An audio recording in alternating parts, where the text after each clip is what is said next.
Hey guys, Mary, and welcome back to Study Journey. Welcome back to the Python series.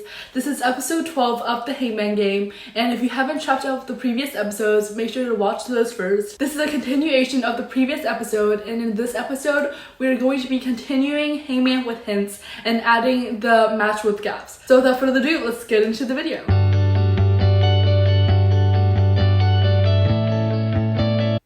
Okay, so in the previous episode, we have removed the spaces of my word, and now that we have this, we can write match with gaps. So as it says, match with gaps takes two parameters, my word and other word. So we're going to define match with gaps.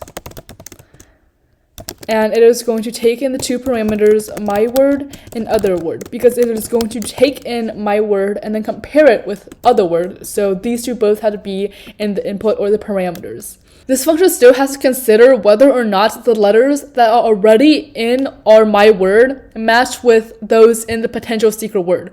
So basically, to do this, our first step is to update my word so that it removes the spaces. So we're going to call the remove space function.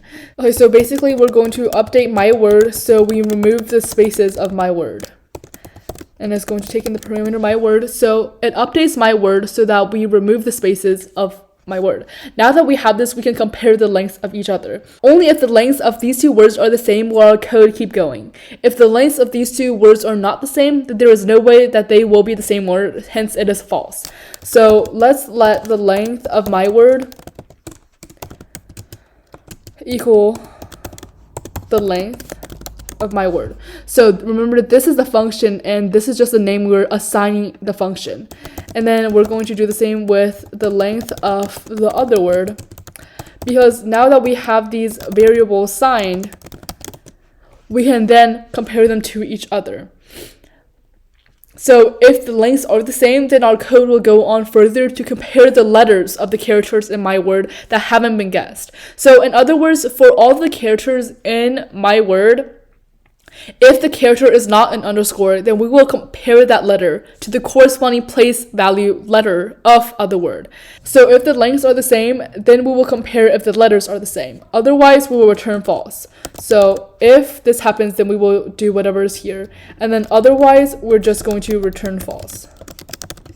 So what are we going to do next? We're going to compare the characters of the word.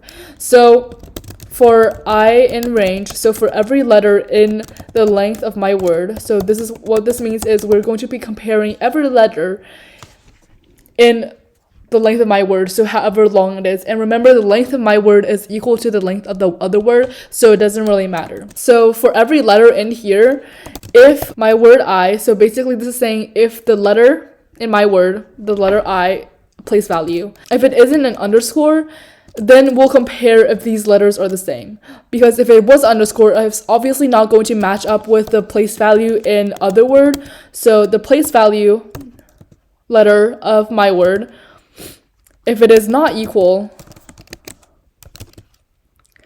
to the place value of the other word, then we're going to return false. So this is what I'm talking about when I say it is always better to use what it isn't, because we can just simply return false instead of trying to figure out what to do if they are the same. So if they aren't the same, then we're going to return false. But if they are the same, then we can return true.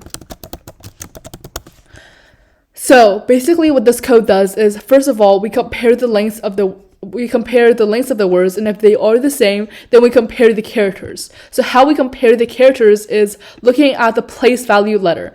If in this example right here, the first place value is A, and then the first place value of other word is also A. So we're going to compare these two. The second place value is an underscore, so we're going to skip over this because we are only going to compare the place values if the my word place value is a letter, because we cannot compare an underscore with something because it has not been guessed yet, so it's obviously not going to be true.